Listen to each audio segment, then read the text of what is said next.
ആദ്യം എനിക്ക് തോന്നുന്നത് ഈ റീറ്റെയിൽ ഷോപ്പ് തുടങ്ങുമ്പോൾ ഫോക്കോ മോഡൽ അല്ല, franchise owned company operated model അല്ല തുടങ്ങിയെന്ന് തോന്നുന്നു. ആദ്യം മാറ്റിയായിരുന്നു തുടങ്ങിയത്. അത് ശരിക്കും ആ ഒരു ഡിഫറൻസ് എനിക്ക് തോന്നുന്നു. ആ ഒരു എന്തുകൊണ്ടാണ് ഈ ഒരു ഷിഫ്റ്റ് വന്നത്, ഈ ഫ്രാഞ്ചൈസി മോഡലിൽ ഒരു ഷിഫ്റ്റ് ചെയ്യാൻ കാരണം?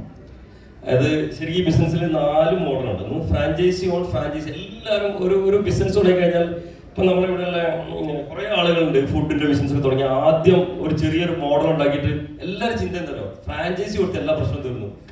ഞാനും ഈ വിശ്വാസക്കാരൻ. ഞാൻ എന്ത് ചെയ്തു, ഞാൻ ആദ്യം ഒരു 4-5 സ്റ്റോർ ബാംഗ്ലൂർ കൊച്ചിയിൽ ഒരു 4-5 സ്റ്റോർ തുടങ്ങിയിട്ട് പിന്നെ ഞാൻ എന്ത് ചെയ്തു, എല്ലാ ഫ്രാഞ്ചൈസിനെ വിളിച്ചു, ഫ്രാഞ്ചൈസിനെ കൊണ്ട് ഇൻവെസ്റ്റ് ചെയ്തു. ഫ്രാഞ്ചൈസി ഓൺ ഫ്രാഞ്ചൈസി ഓപ്പറേറ്റഡ്, അവരുടെ GST അവരുടെ റിസ്ക് എല്ലാം ഇന്ത്യയിൽ അവരുടെ അത് എനിക്ക് ഫ്രാഞ്ചൈസി ഫീസ് ആയിട്ട് അന്ന് 5 lakhs franchise fee non refundable. ഭയങ്കര ഹാപ്പിയാണ്. 5 ലക്ഷം രൂപ ഫ്രാഞ്ചൈസി ഫീസ്. ഇതൊക്കെ തുടങ്ങി ഒരു 3 മാസം കഴിയുമ്പോൾ ഈ ഷോപ്പില് ആളുകൾ വരുന്നത് എന്താ പറയാ ഓരോ കാര്യങ്ങൾ ചോദിക്കും. ഞാൻ കോമഡി ആയിട്ട് കാര്യം പറയും, വിജാഗിരി ഉണ്ടോ എന്ന് ചോദിച്ചാൽ ഇതുണ്ടല്ലോ, അല്ലെങ്കിൽ എന്തെങ്കിലും സാധനം ചോദിച്ചാൽ കാർ ഉണ്ടോ എന്ന് ചോദിച്ചാൽ ബെൻസ് ഉണ്ടോ ചോദിച്ചാൽ ബെൻസ് കാറ് ചോദിച്ചു അത് ഞാൻ കൊണ്ടു കൊടുക്കേണ്ടി വരും. അങ്ങനെ ഓരോ കാര്യങ്ങൾ ചോദിക്കും. ഓരോ കസ്റ്റമറിന് ഓരോ ആവശ്യങ്ങളാണ് ചോദിക്കാം. ഇവര് ആദ്യം ഒരു കസ്റ്റമർ വന്നിട്ട് അത് ചോദിച്ചു മടങ്ങിപ്പോയി, വീണ്ടും അതേ സാധനം ചോദിച്ചു 4 പേര് വന്നാൽ ഉടനെ ആദ്യം ക്ലസ്റ്റർ മാനേജറെ വിളിക്കും. ക്ലസ്റ്റർ വിളിച്ചു പറയും ഈ സാധനത്തെ പോപ്പി സപ്ലൈ ചെയ്ത്, അപ്പൊ പറയുന്നത് ഞങ്ങളുടെ പോളിസിയിലില്ല. അപ്പൊ ഇയാള് കുറച്ച് ദിവസം നോക്കും നിങ്ങൾക്ക് കൊണ്ടുവരാൻ പറ്റിയ പോളിസിയിൽ. പുള്ളി എന്നെ മാർക്കറ്റിൽ പോയിട്ട് ഈ സാധനം കൊണ്ട് കടയിൽ വെക്കും. അത് നമ്മുടെ ക്വാളിറ്റിയോ പോപ്പീസിന്റെ ക്വാളിറ്റി ചെക്കിങ്ങോ ഒന്നുമില്ലാത്ത സാധനമായിരിക്കും. അങ്ങനെ ലാസ്റ്റ് നമ്മുടെ അന്നൊരു 38-40 സ്റ്റോർ ഫോഫോ മോഡൽ ഉണ്ട് നമുക്ക്. പോക്കോ മോഡൽ നമുക്ക് 20-22 മോഡൽ പോക്കോ മോഡൽ ഉള്ളൂ. ആ സമയത്ത് ഈ ഫോഫോ മോഡൽ ഷോപ്പിൽ ഒരു 30-35% ഞങ്ങൾ വിസിറ്റ് ചെയ്യുന്ന സമയത്ത് ഞങ്ങൾ ഇതുവരെ കാണാത്ത, എന്റെ സ്വപ്നത്തിൽ പോപ്പീസിന്റെ സ്റ്റോറിൽ വെക്കാൻ പാടില്ലാത്ത പ്രൊഡക്റ്റാണ് നടത്തി വെച്ചിരിക്കുന്നത്. ഞാൻ നേരത്തെ പറഞ്ഞല്ലോ, കുഞ്ഞുങ്ങൾക്ക് ഒരു കാരണവശാലും ഉപയോഗിക്കാനോ കൊടുക്കാനോ പാടില്ലാത്ത പ്രൊഡക്റ്റാണ് പോപ്പീസിന്റെ ഷോപ്പിൽ നടത്തിയിരിക്കുന്നത്. അങ്ങനെ ഞങ്ങൾ തീരുമാനം എടുത്തു. കാരണം അപ്പോഴാണ് ഞാൻ മനസ്സിലാക്കിയത്, റിസ്ക് എടുത്ത ഒരാൾ ഫ്രാഞ്ചൈസി ബിസിനസ് അവൻ റൺ ചെയ്തോ എന്ന് വരുമ്പോ അവനൊരു ഓണ്ടർപ്രണറാണ്, പുള്ളി ഒരു സംരംഭകനാണ്. അപ്പം അദ്ദേഹത്തിന് കുറെ അംബീഷൻസ് ഉണ്ടാവും, പിന്നെ എന്താ പറയാ ഗ്രോത്ത് പ്ലാൻ ഉണ്ടാവും.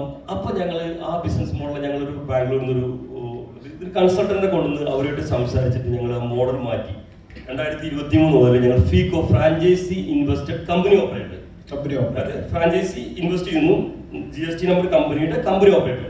അദ്ദേഹം ഒരു 24% പ്ലസ് ഇയർലി എക്സ്പെക്ട് ചെയ്യുന്ന ഒരാൾ. നമ്മൾ അതിൽ കൂടുതൽ അവർക്ക് ഓഫർ ചെയ്ത് 20% നമ്മൾ ഫ്ലാറ്റ് ആയിട്ട് ഓഫർ ചെയ്യുന്നുണ്ട്. കാരണം നമുക്ക് ഒരു 3 year കഴിഞ്ഞപ്പോൾ നമുക്ക് ഐഡിയ കിട്ടി 20% ഓഫ് ദി ഇൻവെസ്റ്റ്മെന്റ് എമൗണ്ട് നമ്മൾ റിട്ടേൺ ആയിട്ട് കൊടുക്കും. ഗ്യാരണ്ടി കൊടുക്കുന്നുണ്ട്. ഗ്യാരണ്ടി കാരണം നമുക്കൊരു 3 year ആയി നമുക്കൊരു ഷുവർട്ടി ആയി ഉറപ്പായിട്ട് കൊടുക്കാൻ പറ്റുന്നില്ലേ, അതൊരു ഗ്യാരണ്ടി കൊടുക്കാൻ തുടങ്ങി. പക്ഷേ നമുക്കിപ്പോൾ 36% 40% ഒക്കെ ഏൺ ചെയ്യുന്ന ലൊക്കേഷൻ അനുസരിച്ച് ഇൻവെസ്റ്റ്മെന്റ് അനുസരിച്ച് ആളുകൾ ഭയങ്കര ഹാപ്പിയാണ്. ആളുകൾ ഒരെണ്ണം എടുക്കുന്ന ആള് ഇപ്പൊ 5-6 എടുക്കുന്നു. ഇപ്പൊ ഞങ്ങൾ വിദേശത്ത് ഇതേ സെയിം മോഡൽ UAE-ലൊക്കെ ഞങ്ങൾക്ക് സ്റ്റോറുകൾ തുറന്നു. അത് വളരെയധികം എക്സ്പാൻഷൻ ചെയ്യാൻ ഈസിയാണ്. ഇപ്പൊ പൂനെയിൽ 9 സ്റ്റോറാണ് ഒരുമിച്ച് ഒരാൾ ഫ്രാഞ്ചൈസി എടുത്തിട്ട് തുറന്നുകൊണ്ടിരിക്കുന്നത്. അതുപോലെ ഗുജറാത്തിൽ വരുന്നത്. സെൻട്രലൈസ്ഡ് ഓപ്പറേഷൻ എങ്ങനെയാണ് പ്ലാൻ ചെയ്യുക? ഈ ഇതിനൊരു ഓപ്പറേറ്റ് ചെയ്യുമ്പോഴേ ഇത്രയും സെന്റർ വരുന്നു, ഫുള്ളി ഓപ്പറേഷൻസ് നമ്മുടെ സെൻട്രൽ ടീമിന്റെ മുകളിൽ വരികയല്ലേ. അപ്പൊ how do you operate such A system? അതിന് വേറെ മോഡൽ കൂടെ എടുത്തിട്ടുണ്ട്. അതായത് ഓരോ സ്റ്റേറ്റിനെയും ഞങ്ങൾ സെപ്പറേറ്റ് ആയിട്ടാണ് കാണുന്നത്. അവിടെ ഒരു മാസ്റ്റർ ഫ്രാഞ്ചൈസി ഉണ്ട്. ആ മാസ്റ്റർ ഫ്രാഞ്ചൈസിക്ക് ഇൻവെസ്റ്റ്മെന്റ് ഒന്നുമില്ല. അവരാണ് ഞങ്ങൾ ഓപ്പറേഷൻസ്, സ്റ്റാഫ് എല്ലാം അവരുടെ റോളിലായിരിക്കും. ഈ മാസ്റ്റർ ഫ്രാഞ്ചൈസിക്ക് റോള് ഞങ്ങളുടെ ഒരു സ്റ്റേറ്റ് ഹെഡ് മാത്രമേ അവിടെ ഉണ്ടാവുള്ളൂ. ബാക്കി മുഴുവൻ ഈ മാസ്റ്റർ ഫ്രാഞ്ചൈസിയാണ് റൺ ചെയ്യുന്നത്. പിന്നെ CRF ഉണ്ടാവും, അവിടെ CRF ഉണ്ടാവും. സ്റ്റോക്കിന്റെ റിസ്ക് മുഴുവൻ CRF-ന്. മാസ്റ്റർ ഫ്രാഞ്ചൈസി ആണ് റെന്റലും ബാക്കിയുള്ള എല്ലാ ഓപ്പറേഷൻസും ഹാൻഡിൽ ചെയ്യുന്നത് മാസ്റ്റർ ഫ്രാഞ്ചൈസിയാണ്. ശരിക്കും പറഞ്ഞാൽ കമ്പനി ഓപ്പറേറ്റ് ചെയ്യുന്നില്ല, കമ്പനി എന്ത് ചെയ്യുന്നു CRF-ഉം മറ്റൊന്നും ഉപയോഗിച്ചിട്ട് ഒരു ഗുഡ് മോഡൽ ആക്ച്വലി. ഇതാരും അധികം പേര് ചെയ്യാത്തൊരു സാധനം എനിക്ക് തോന്നുന്നല്ലേ. ഇപ്പൊ IPO ചെയ്യാൻ പോകുമ്പോൾ സാർ ഒരു നോർമൽ ഒരു IPO ഫോർമാറ്റ് അല്ല എടുത്തത്. എന്തുകൊണ്ടാണ് എല്ലാ സാധനത്തും ഇങ്ങനെ വ്യത്യസ്തമായിട്ട് കാണുന്നത്? ഞാൻ എന്റെ ജേണിയിലെല്ലാം ഞാൻ അങ്ങനെയാണ്. ഓരോ ഏറ്റവും വ്യത്യസ്തമായി കുഞ്ഞുടുപ്പുകളോ ഡ്രസ്സോ ഒന്നും ഉണ്ടാക്കാത്ത ഒരു മാർക്കറ്റിൽ വന്നിട്ടാണ് ഞാൻ, എസ്പെഷ്യലി ഡൊമസ്റ്റിക്കിൽ ആണ് ഞാൻ ഈ ഒരു ബാങ്കിലേക്ക് വരുന്നത്. അപ്പം ഞാൻ IPO 2027-28 എൻ്റെ പഴയ ഇന്റർവ്യൂസിലൊക്കെ ഞാൻ പറഞ്ഞിരുന്നു 27-28 പോപ്പീസ് ലിസ്റ്റ് ചെയ്യും, IPO-യിൽ പോകും. അത് എങ്ങനെ IPO ചെയ്യണമെന്ന് പോലും എനിക്ക് അറിയില്ലായിരുന്നു. 2018 നമുക്കൊരു സ്വന്തമായിട്ട് ചാർട്ടേഡ് അക്കൗണ്ടന്റൊക്കെ കമ്പനിക്ക് ഇൻഹൗസ് ചെയ്യാനൊക്കെ വെച്ച് ഞങ്ങൾ ചെറിയൊരു പ്ലാൻ സ്റ്റാർട്ട് ചെയ്തു. അപ്പൊ അങ്ങനെയാണ് ഞങ്ങൾ പ്രൈവറ്റ് ഇക്വിറ്റി, ആദ്യമായിട്ട് പ്രൈവറ്റ് ഇക്വിറ്റി എടുക്കാം, എന്നിട്ട് നമുക്കൊരു സിസ്റ്റം ഉണ്ടാക്കി സ്റ്റോറൊക്കെ ഓപ്പൺ ചെയ്ത് ഒരു വിസിബിലിറ്റി ആയതിനു ശേഷം അപ്പോഴേക്കും ഞങ്ങൾക്ക് കറക്റ്റ് ഒരു 5 year ടൈം കിട്ടും. ഇതെല്ലാം ആയി വരുമ്പോഴേക്ക് 5 year ടൈം കിട്ടും. 27-28 IPOക്ക് ഡയറക്റ്റ് IPOക്ക് പോകുന്നത് നമ്മുടെ മോഹം. അത് ഞങ്ങളത് പ്ലാൻ, അത് ഞാൻ പറഞ്ഞു എല്ലാത്തിനും ഞാൻ എല്ലാത്തിനും ബെഞ്ച് മാർക്ക് ചെയ്ത് ഞാൻ ഗോളല്ല സെറ്റ് ചെയ്യുക, ഞാൻ എപ്പോഴും ബെഞ്ച് മാർക്ക് ചെയ്താൽ ഞാൻ പോകും. എല്ലാ കാര്യങ്ങളും അതിന്റെ മൈൽ സ്റ്റോൺ ഉണ്ടാവും. ഓരോ ഇന്ന സ്ഥലത്തെത്തിയിട്ടാണ് ഞാൻ ഇവിടുന്ന് ഇത്ര സമയത്തേക്ക് പോവുക എന്നൊക്കെ എല്ലാം എങ്ങനെയാണ് എൻ്റെ പ്ലാൻ.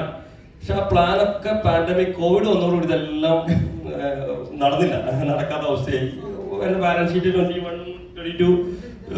2021 ബാലൻസ് ഷീറ്റ് ലോസ് ആയിരുന്നു. ഈ സമയത്താണ് ഞാൻ അന്ന് പറഞ്ഞില്ലേ, ഈ ലോസ് ആകുന്ന ബാലൻസ് ഷീറ്റിനെ സ്വന്തമാക്കാൻ വരുന്ന ഒരു കമ്പനി വന്നിട്ട് എനിക്ക് ഓപ്പൺ ആയിട്ട് ഒരു 400 crores എനിക്ക് വാല്യൂഷൻ പറഞ്ഞു.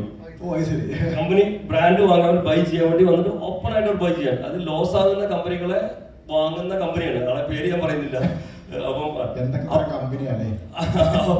അപ്പോഴാണ് ഞാൻ മനസ്സിലാക്കുന്നത് ഇതിന് IPOയില് ഭയങ്കര സാധ്യത ഉണ്ട്. ഇതിന് ഇങ്ങനെ ശരിക്കൊരു പിന്നെ ഞാൻ ഡയറക്റ്റ് IPO ചെയ്യുന്നതിനെ കുറിച്ച് പഠിച്ചു. ഞാൻ ബോംബെയിലും ഒക്കെ പോയിട്ട് ഇതിനെ കുറിച്ച് പഠിച്ചപ്പോൾ അതിന്റെ റിസ്ക്കും ചെയ്ത ആളുകളോട് സംസാരിക്കാനൊക്കെ പറ്റിയപ്പോൾ അതിന്റെ ഹൈ റിസ്ക് ഉണ്ട് IPO, പിന്നെ എക്സ്പെൻസീവ് ആണ്.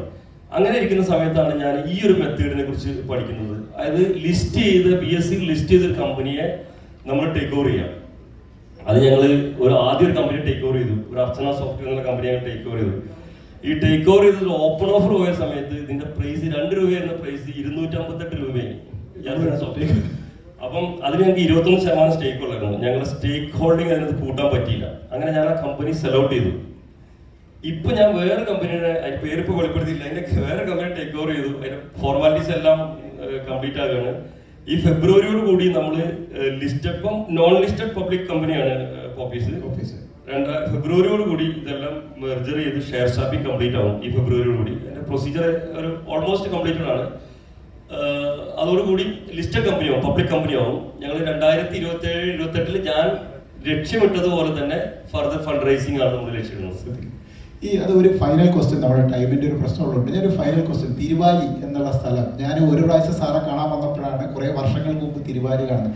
ഇവിടെ ഇരിക്കുന്ന നല്ലൊരു ശതമാനം ആളുകളും ആ സ്ഥലത്ത് വന്നിട്ടും ഉണ്ടാവില്ല, എനിക്ക് ഉറപ്പാണ്. മലപ്പുറംകാരല്ലാത്ത ആരും അവിടെ വന്നിട്ടുണ്ടാവില്ല. ഇപ്പോഴും ഇത്രയും വളർന്നിട്ടും എന്തുകൊണ്ടാണ് സ്വന്തം ഗ്രാമത്തിൽ നിന്ന് ഈ കമ്പനി മാറ്റാത്തത്?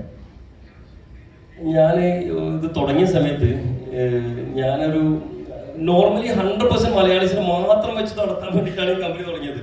അന്ന് ഞാൻ പറഞ്ഞില്ല, പത്രപ്രവർത്തനം ആദർശം ഇപ്പോഴും ഉണ്ടല്ലോ. അതുകൊണ്ട് നിർബന്ധമായിട്ട് 100% മലയാളികൾ മാത്രം മതി എന്നായിരുന്നു എൻ്റെ പോളിസി. അങ്ങനെ ആയിരുന്നു ഇപ്പോഴും. അന്ന് ഉണ്ടായിട്ട് ആദ്യത്തെ 20 പേരിൽ ഇപ്പോഴും 11 പേരോളം നമ്മുടെ കമ്പനി ഇപ്പോഴും വർക്ക് ചെയ്യുന്നുണ്ട്. അപ്പൊ അങ്ങനെ അതൊരു ചെറിയ ഗ്രാമം, അത് വളരെ എന്താ പറയുക, മലപ്പുറം ജില്ല ഏറ്റവും ബാക്ക്വേർഡ് ആയിരുന്നു അന്ന്. ഏറ്റവും അറിയാലോ, വളരെ സൗകര്യങ്ങളെ കുറഞ്ഞൊരു സ്ഥലമായിരുന്നു. അവിടെ വന്ന് ഞാൻ തുടങ്ങുന്നു. അവിടെയുള്ള ആളുകൾ ഒരുപാട് ബുദ്ധിമുട്ടുകളുണ്ട്. ഒരു 95% നമ്മുടെ കൂടെ 5% ബുദ്ധിമുട്ടൊക്കെ ഉണ്ടാക്കുന്ന ആൾക്കാരുണ്ട് കേട്ടോ, ഇല്ലാന്ന് പറയാൻ പറ്റില്ല. കേരളം എന്താ പറയുക, ഞാൻ പറയും ബിസിനസ് പറ്റിയ സ്ഥലമാണ്. അപ്പൊ അങ്ങനെ വരുന്ന സമയത്ത് അന്ന് നിന്ന ആളുകൾ, നമ്മുടെ കൂടെ ജോലി ചെയ്ത് നമ്മളെ ഡിപ്പെൻഡ് ചെയ്ത കുറെ ആളുകളുണ്ട്. പിന്നെ എനിക്ക് ഈ കഴിഞ്ഞ 23 വർഷമായിട്ട് ഒരു കേരളം പറ്റ മോശം, അവിടുന്ന് പൊളിച്ചെടുത്തുകൊണ്ട് പോകണമെന്ന് പറഞ്ഞ പ്രശ്നങ്ങളും തോന്നിയില്ല. അപ്പൊ എന്തുകൊണ്ട് ആ നിലവിലുള്ള ഫാക്ടറി ഞാൻ അവിടെ തന്നെ കണ്ടിന്യൂ ചെയ്യുന്നു. എക്സ്പാൻഷൻ മാക്സിമം എക്സ്പാൻഷൻ ഇല്ല. ബാംഗ്ലൂർ ബൊമ്മനഹള്ളി ഫാക്ടറി ഉണ്ട്, എനിക്ക് തിരുപ്പൂർ ഫാക്ടറി ഉണ്ട്, പിന്നെ പുറം. പക്ഷെ ആ ഫാക്ടറി ഞാൻ അവിടെ തന്നെ നിർത്തുന്നു. പിന്നെ എന്റെ ഹെഡ് ഓഫീസ് അവിടെ തന്നെയാണ്. അത് അങ്ങനെ തന്നെ ആ GST നമ്പർ, കാരണം തുടങ്ങിയ സമയത്ത് മലപ്പുറം ജില്ല തിരുവാലിയൊക്കെ ഒഴിവാക്കി വരുമെന്ന് ചോദിച്ചൊരു കാലം ഉണ്ടായിരുന്നുണ്ട്. ഞാൻ അന്ന് അഭിമാനത്തോട് വെച്ച ആ പിൻകോഡും ആ പേരും അതുപോലെ തുടരാൻ ആഗ്രഹിക്കുന്നതുകൊണ്ട് ഞാൻ ഇപ്പോഴും ഞാൻ തുടരുകയാണ്. ഇനിയും തുടരാൻ തന്നെ ആഗ്രഹിക്കുന്നത്. ആദ്യത്തെ റീറ്റെയിൽ ഷോപ്പ് ആ കോർപ്പറേറ്റ് ഓഫീസിന് നേരെ ഓപ്പോസിറ്റ് ആണ് തോന്നുന്നത്. അതെ. ആദ്യത്തെ പ്രോട്ടോ ഷോപ്പ് എന്ന് പറയാം. ആദ്യം ഞാൻ എന്ത് തുടങ്ങുന്ന ഒരു പ്രോട്ടോ മോഡൽ തുടങ്ങിയിട്ടാണ് ചെയ്യുക. എൻ്റെ ആദ്യത്തെ പ്രോട്ടോ ഷോപ്പ് നമ്മുടെ കോർപ്പറേറ്റ് ഓഫീസിന് നേരെ ഓപ്പോസിറ്റ് ആയിട്ട് വരുന്നത്, അതാ തുടങ്ങിയത് ആദ്യം. ഇതേപോലെ നേരത്തെ ഞാൻ ആന്റണി സാറെ പറഞ്ഞ പോലെ സാജു സാറും ഇതേപോലെ കഥ പറഞ്ഞാൽ എത്ര മണിക്കൂർ വേണമെങ്കിലും പറയാൻ കഴിവുള്ള ആളുകളാണ്. പക്ഷെ നമുക്ക് സമയത്തിന്റെ പ്രശ്നമുള്ളതുകൊണ്ട് ഞാനിത് ഇവിടെ അവസാനിപ്പിക്കുകയാണ്. ഇനിയും ഒരുപാട് കാര്യങ്ങൾ എനിക്കൊന്ന് സാറൊക്കെ പല സ്ഥലത്തും അവൈലബിൾ ആണ്. വീണ്ടും എവിടെയെങ്കിലൊക്കെ വെച്ച് ബാക്കിയുള്ള ചോദ്യങ്ങൾ ചോദിക്കാൻ ചോദ്യത്തിന്റെ സെഷനും ഞാൻ കൊണ്ടുപോകുന്നില്ല. അവിടുന്ന് മറ്റേ ഓർഗനൈസേഴ്സ് ഇങ്ങനെ കൈകൊണ്ട് കാണിക്കുന്നുണ്ട്. അപ്പൊ thank you so much for coming. അപ്പൊ നമുക്ക് ഇവിടെ ഈ സെഷൻ അവസാനിപ്പിക്കുകയാണ്. Thank you so much. Thank you എന്നെ കുറിച്ച് നല്ല വാക്കുകൾക്കും നല്ല ചോദ്യങ്ങൾക്കും.